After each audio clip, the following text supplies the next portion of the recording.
November 1944. The morning fog clings to a battered crossroads somewhere on the Western Front. The ground is churned to mud by weeks of rain and shell fire. In a shallow slit trench, a lone Allied gunner wipes grime from his face and checks the breech of his 6-pounder anti-tank gun. His hands are numb, his uniform stiff with cold and fear. The distant rumble of engines grows louder. Panzer tanks, their silhouettes emerging like phantoms through the mist. The gunner glances at the shattered remains of his platoon's position. He is the last man on the line, the only thing between the German armor and the vulnerable infantry behind him. With no time to reposition, he swings the gun to an angle so exposed, so close to the road, that it borders on suicide. He knows the odds, he knows the risks, but he also knows that if he runs, the line will break. He steadies his breath, sights down the barrel, and waits. The first Panzer crests the rise, its turret scanning for threats. The gunner squeezes the trigger. The shot rings out, echoing across the fields. A single act of defiance that will hold off the enemy for 3 desperate hours. By late 1944, the Western Front was a landscape of exhaustion and uncertainty.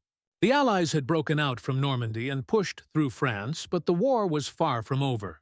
The German army, battered yet unyielding, had regrouped behind the Siegfried Line and was preparing for one last, desperate counteroffensive. The threat of panzer divisions, those armored spearheads that had once swept across Europe, still haunted every Allied advance. For the infantrymen holding the line, the arrival of German tanks was a nightmare. The Panzers, with their thick armor and powerful guns, could shatter a defensive position in minutes. Allied anti-tank doctrine called for layered defenses, minefields, tank traps, and, most crucially, the anti-tank gun.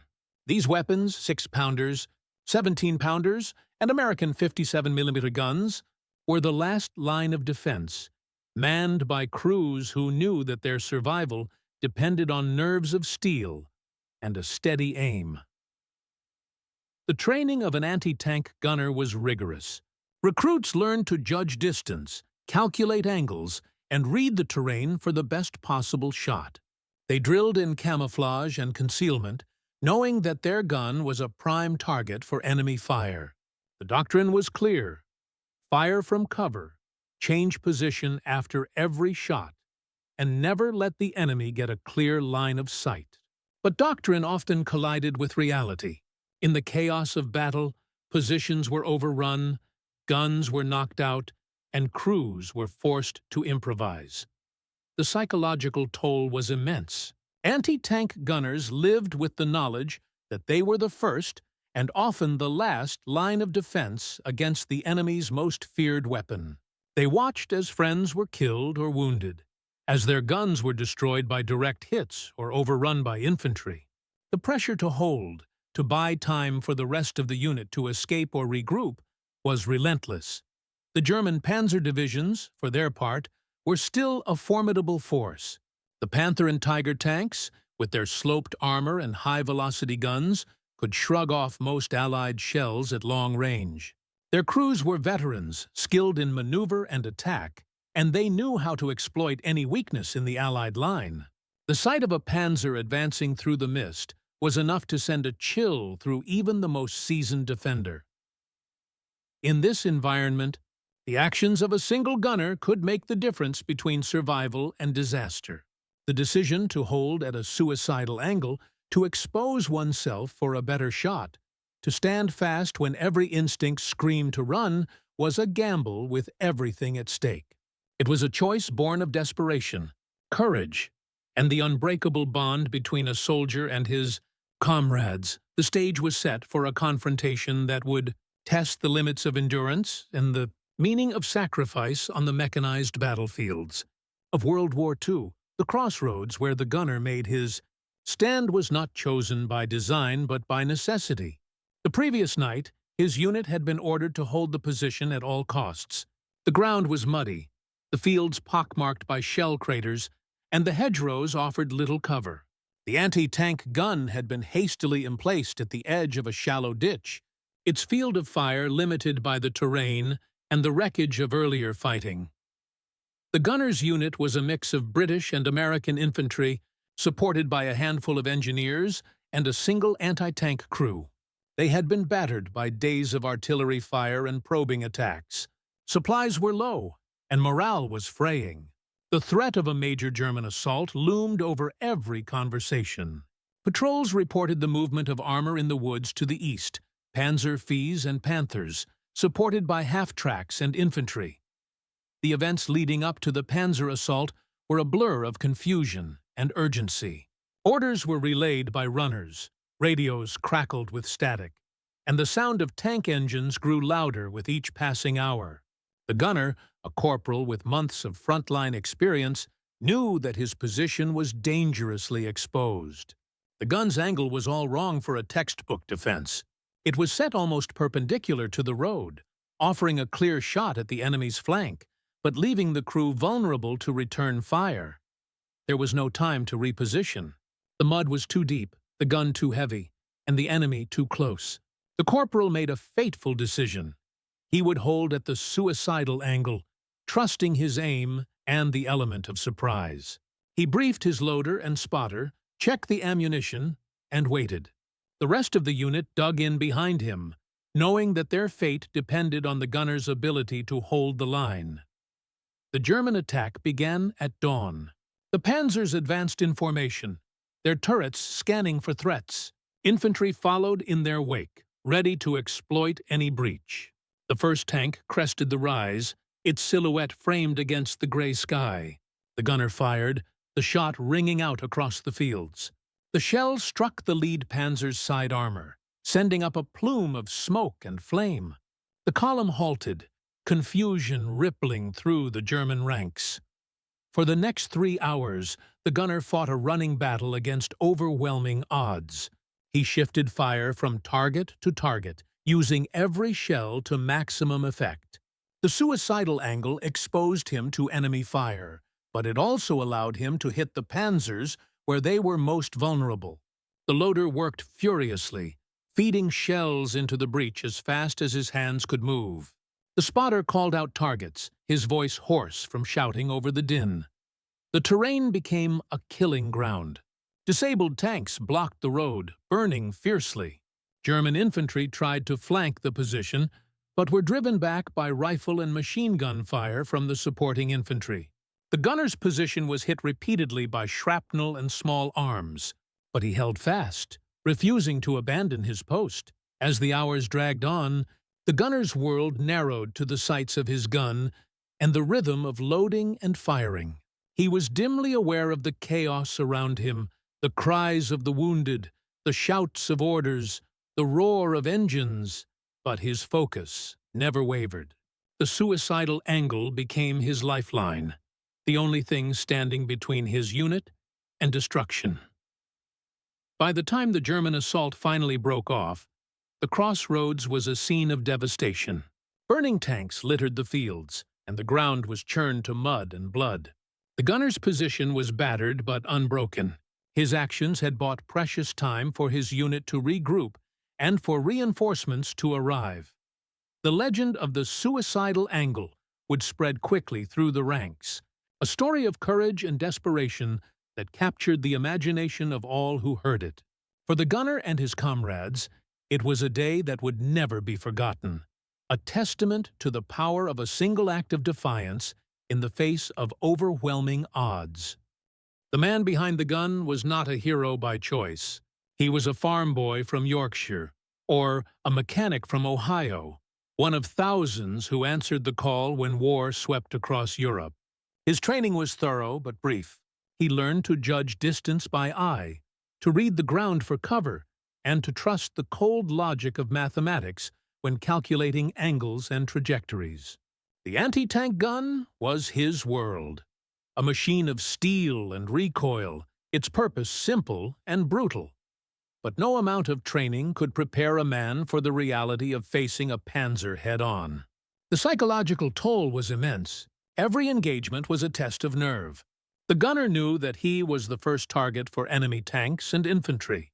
He had seen what happened to crews who hesitated, who missed their shot, or who tried to run. The memory of shattered guns and fallen friends haunted every quiet moment. In the hours before the attack, the gunner's mind raced through every lesson, every mistake, every close call. He checked the gun's mechanisms, ran his hands over the cold metal, and tried to steady his breathing. He thought of home, of the faces he might never see again, and of the men behind him who depended on his aim. The decision to hold at a suicidal angle was not made out of bravado, but out of a grim sense of duty. If he failed, the line would break. If he succeeded, it would be at a terrible cost. Allied anti-tank doctrine was built on the principles of concealment, mobility, and layered defense. Gunners were taught to fire from cover, to change position after every shot, and to avoid direct confrontation with enemy armor whenever possible. The ideal was to ambush the enemy, strike from the flanks, and withdraw before the tanks could return fire. But the reality of the battlefield often forced gunners to improvise. Terrain, weather, and the chaos of combat could render doctrine irrelevant. The suicidal angle was a tactic born of desperation, a calculated risk that exposed the gun and crew for a chance at a decisive shot. By positioning the gun almost perpendicular to the road, the gunner could target the weaker side armor of the Panzers, increasing the chance of a kill. But it also meant that the gun was visible, vulnerable, and likely to draw immediate retaliation. The decision to hold at such an angle was a gamble. It required split-second judgment, perfect coordination with the loader and spotter, and a willingness to accept the consequences. For the gunner, it was a choice between certain defeat and a slim hope of survival. The 6-pounder or 57mm anti-tank gun was a marvel of wartime engineering, compact, mobile, and capable of penetrating most German armor at close range. Its armor-piercing rounds could punch through the side plates of a Panzer IV or even a Panther, if the angle was right. But the gun had its limits. At long range, or against the thick frontal armor of a Tiger, its shells could bounce harmlessly away. The science of anti-tank warfare was a constant battle between firepower and protection. Gunners learned to aim for the flanks, the tracks, or the turret ring, anywhere the armor was thinner.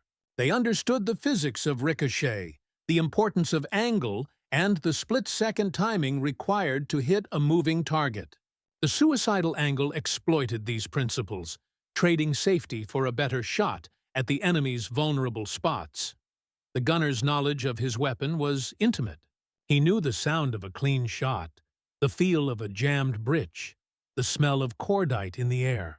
In the heat of battle, the gun became an extension of his will, a tool of survival in a world where every second counted. The decision to hold the crossroads at all costs was not made by the gunner alone. It was the result of orders passed down from battalion headquarters, shaped by the broader strategy of the campaign. The crossroads was a vital point. If it fell, the German Panzers would have a clear path to the rear, threatening supply lines and the entire defensive sector. The company commander, a veteran of earlier battles, understood the stakes. He walked the line the night before, speaking quietly with each squad, reminding them of their duty and the importance of holding firm. When the gunner reported the exposed position of his anti-tank gun, the commander weighed the risks. There was no time or manpower to reposition. The order was simple: hold as long as you can. Buy us time! The chain of command was clear, but the responsibility was heavy. As the battle unfolded, the commander watched from his post, relaying updates to higher headquarters and coordinating with artillery and reserves. He knew that the fate of the line depended on the courage and skill of a single gun crew. After the battle, the leadership's response was a mix of relief and awe. The gunner's stand was recognized in official reports, his actions cited as an example of initiative and sacrifice. The commander recommended him for a commendation, noting that his decision to hold at a suicidal angle had changed the course of the engagement. The story spread quickly, becoming a touchstone for discussions about leadership, risk, and the demands of modern warfare. For the German Panzer crews, the assault on the crossroads was supposed to be routine. Their orders were clear: break through the Allied line, exploit the gap, and push toward the rear. The Panzers advanced in formation, confident in their armor and firepower.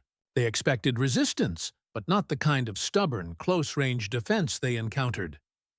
The first shot from the anti-tank gun shattered their confidence. The lead Panzer was disabled, blocking the road and forcing the column to halt. The crews scrambled to return fire, but the gunner's position, though exposed, gave him a clear shot at their vulnerable flanks. The Germans tried to maneuver, but the mud and wreckage made movement difficult. Infantry attempted to flank the position, only to be driven back by supporting rifle fire. The unexpected resistance forced the German commander to reconsider his tactics. He ordered artillery and mortar fire on the gunner's position, but the crew held fast. The delay allowed Allied reinforcements to arrive, blunting the momentum of the attack. In after-action reports, German officers expressed frustration and respect for the defenders, noting that a single gun crew had held up an entire armored column for hours. The decision to hold at a suicidal angle was not just a tactical choice, it was a moral one. The gunner and his crew knew the risks. They understood that their position was likely to be overrun, that survival was unlikely. Yet, they chose to stand and fight, driven by a sense of duty to their comrades and the mission. Last stand tactics have a long and controversial history in warfare. They are celebrated for their courage, but also questioned for the cost in lives. In the context of World War II, where the scale of destruction was unprecedented, such acts of defiance took on a new meaning. They were both a testament to the human spirit and a reflection of the desperation that defined so many battles. For the gunner, the choice was personal. He fought not for glory, but for the men behind him, the wounded, the cooks, the clerks, and the friends he had made in the mud and blood of the front. His stand became a symbol of sacrifice, a reminder that even in the most mechanized of wars, the outcome could hinge on the courage of a single individual. Dawn broke with a pale, uncertain light. The fog had lifted just enough to reveal the battered crossroads and the blackened hulks of vehicles from the night before. The gunner, his face streaked with mud and sweat, crouched behind the shield of his anti-tank gun. He could hear the distant clatter of tank tracks and the shouted orders of German officers rallying their men for another push. The first Panzer appeared at the edge of the field, its turret scanning for threats. The gunner steadied his breath, sighted down the barrel, and waited until the tank exposed its flank. He fired. The shell struck home, sending a plume of fire and smoke skyward. The loader slammed another round into the breach. The gunner fired again, targeting the next tank as it tried to maneuver around the burning wreck. The German column hesitated, then surged forward, determined to break through. The gunner's position, set at a suicidal angle, gave him a clear shot at the vulnerable sides of the advancing Panzers. But it also left him exposed.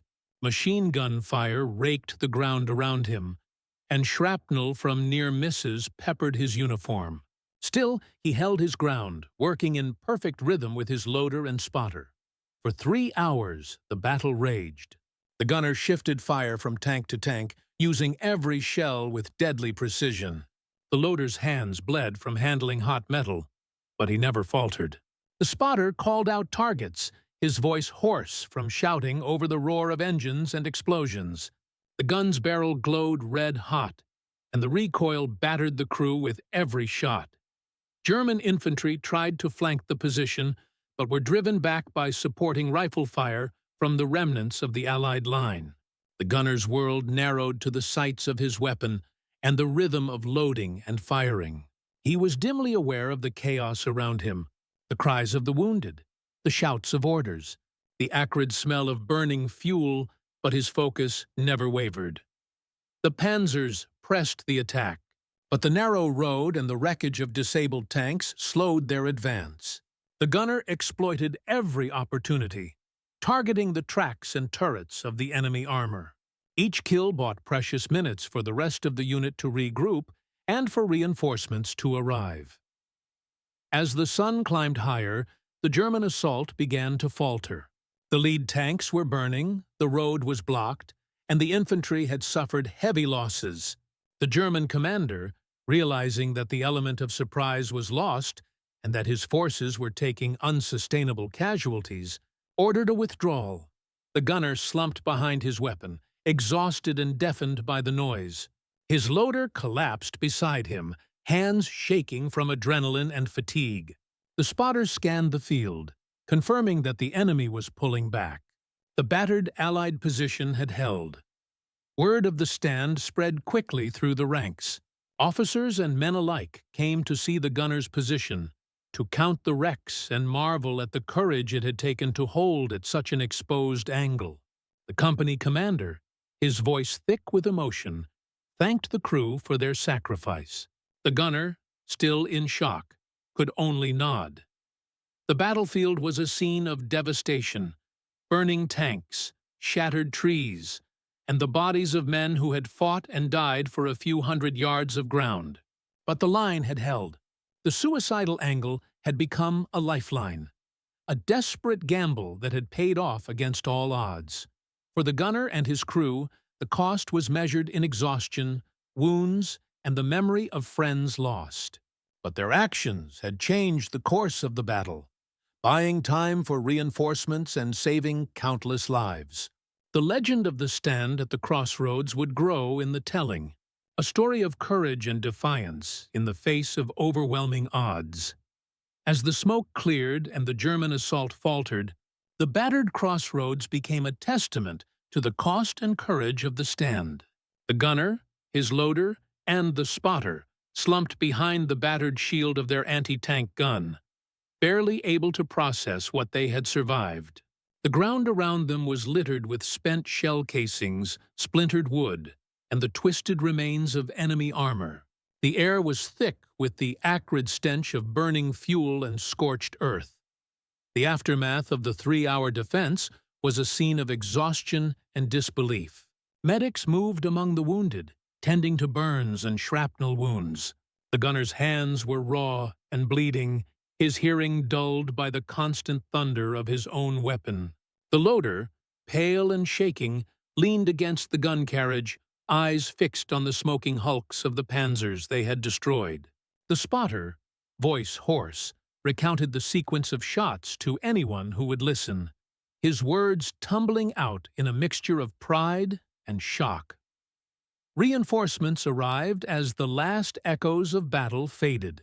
Officers surveyed the scene, counting the wrecks and piecing together the story from the survivors.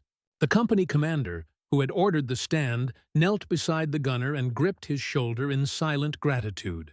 The men who had been sheltered behind the anti-tank gun's desperate defense emerged from their foxholes, some embracing the crew, others simply staring in awe at the devastation wrought by a handful of determined soldiers. The German forces, having lost the element of surprise and suffered heavy losses, withdrew to regroup. Their after-action reports would later note the unexpectedly fierce resistance at the crossroads and the devastating accuracy of the Allied anti-tank fire. For the Panzer crews, the memory of the exposed gun at the suicidal angle and the havoc it had caused became a cautionary tale, a reminder that even the best armor could be undone by a single, well-placed shot. In the days that followed, the story of the stand spread through the Allied lines. Soldiers came to see the crossroads, to count the burned-out tanks, and to hear the tale from those who had lived it. The gunner, usually quiet and reserved, found himself the subject of admiration and curiosity. Some called him reckless, others a hero. He shrugged off the attention, insisting that he had simply done what was necessary.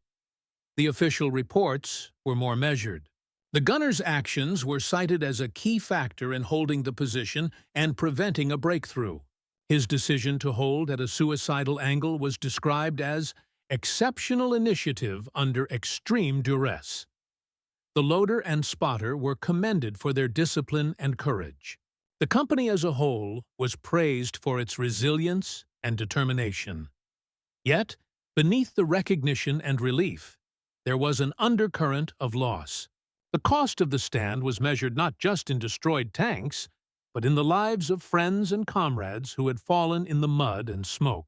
The gunner visited the graves of those who had not survived, leaving a spent shell casing as a silent tribute. The memory of the battle would haunt him for years, a reminder of the thin line between survival and sacrifice. The crossroads, once just another patch of mud and misery, became a symbol of defiance. The suicidal angle entered the lore of the regiment, a story told to new recruits and remembered at reunions. For those who had been there, it was a day when the impossible had been achieved, not by luck or superior firepower, but by the courage to stand and fight when all hope seemed lost. As the front moved on and the war ground toward its end, the legend of the gunner's stand endured, a testament to the power of a single act of bravery to change the course of a battle and, perhaps, the fate of many more. In the days after the battle, the crossroads was transformed from a place of terror to a symbol of resilience. The burned-out shells of German tanks were dragged to the roadside, their hulks a mute testament to the stand that had held the line. Engineers repaired the battered road. Medics tended to the wounded, and the survivors of the company tried to make sense of what they had endured. The gunner and his crew were given a brief respite. They were sent to the rear for rest and medical attention, their uniforms stained with oil, blood, and the grime of battle. The gunner's hands were bandaged, his hearing slow to return. The loader, suffering from exhaustion and minor wounds, slept for nearly a day.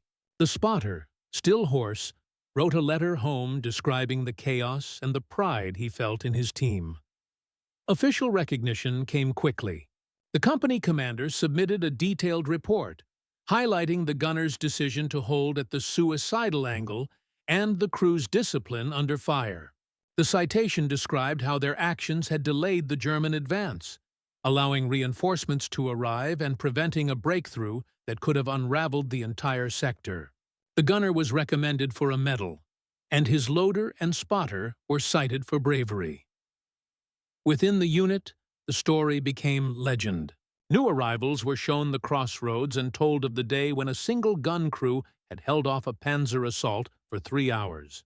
The gunner, usually a quiet presence, found himself the subject of admiration and gratitude.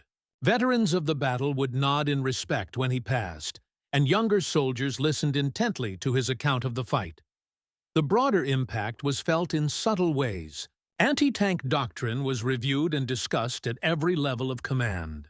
Training manuals began to include case studies of the battle, emphasizing the importance of initiative, teamwork, and the willingness to take calculated risks. The suicidal angle was debated in classrooms and briefings, with some officers praising the courage it took and others warning of the dangers of exposing a gun crew. For the gunner and his comrades, the aftermath was a time of reflection. They mourned the friends they had lost, honored the courage of those who had stood with them, and tried to find meaning in the chaos. The crossroads, once a place of fear, became a marker of what could be achieved when men refused to yield, even in the face of overwhelming odds. As the front lines shifted and the war moved on, the story of the gunner's stand at the crossroads became part of the regiment's living memory. Survivors who had witnessed the 3-hour defense spoke of it in hushed tones, their words carrying both pride and sorrow. The crossroads itself, once just another muddy intersection on a map, became a place of quiet pilgrimage for those who had fought there. For the gunner, the recognition was bittersweet. He received his medal in a brief ceremony behind the lines, the citation read aloud by a senior officer. Photographs were taken, hands were shaken, and the official record was updated. Yet, the gunner's thoughts were with the men who had not survived, the loader who had worked beside him until the last shell was fired, the spotter whose sharp eyes had made every shot count, the infantrymen who had held the flanks under relentless fire. In the months that followed, the gunner was rotated out of the line for a period of rest. He spent his days training new crews, sharing the lessons learned in the mud and smoke of the crossroads. He spoke of the importance of teamwork, the need for calm under fire, and the reality that sometimes survival depended on a willingness to take risks that defied doctrine. His story became a case study in after-action reviews, a reminder that courage and improvisation could change the course of a battle. The legend of the suicidal angle spread beyond his own unit. Other regiments heard the tale, and it was recounted in letters home, in regimental newsletters, and eventually in post-war memoirs. Military historians would later analyze the engagement, debating whether the gunner's decision was reckless or inspired. Some argued that it was a necessary act of desperation, a calculated gamble that paid off. Others saw it as a symbol of the thin line between heroism and sacrifice in modern war. For the German side, the battle at the crossroads was a sobering lesson. After-action reports noted the unexpected resistance and the heavy losses inflicted by a single, well-placed gun. Panzer commanders were reminded that even the best armor could be undone by a determined defender willing to risk everything for a single shot. In the years after the war, the crossroads faded back into the landscape. Grass grew over the craters, and the wrecks were hauled away. But for those who had been there, the memory endured. Reunions were held, stories were shared, and the names of the fallen were read aloud. The suicidal angle became more than a tactic. It became a symbol of the courage, desperation, and humanity that defined the men who fought and survived the mechanized battles of World War II. History often remembers the great offensives, the sweeping maneuvers, and the names of generals. Yet, the true heart of war is found in moments like the stand at the crossroads, a place where one man's courage, skill, and willingness to defy the odds changed the fate of many. The story of the gunner's suicidal angle is not just a tale of tactics or technology, but of the human spirit under unimaginable pressure. For 3 hours, a single anti-tank gun crew held back the steel tide of a Panzer advance. Their decision to fight from an exposed, desperate position was not born of recklessness, but of necessity and loyalty to their comrades, to their mission, and to the hope that their sacrifice would buy time for others. In that muddy field, the boundaries between fear and bravery, between survival and sacrifice, blurred into a single, unbroken line of resistance. The aftermath of the battle brought medals, recognition, and a place in the regiment's history. But for those who survived, the true legacy was quieter. The memory of friends lost, the lessons learned in the crucible of combat, and the knowledge that sometimes the difference between defeat and survival rests on a single, impossible choice. The suicidal angle became a symbol, a reminder that even in the most mechanized, impersonal wars, the outcome can hinge on the courage and ingenuity of individuals. It is a lesson that endures, not just in military textbooks, but in the stories passed down through generations. In the end, the crossroads stands as a testament to the power of human will, and to the enduring truth that, in war, the bravest acts are often those that seem most impossible.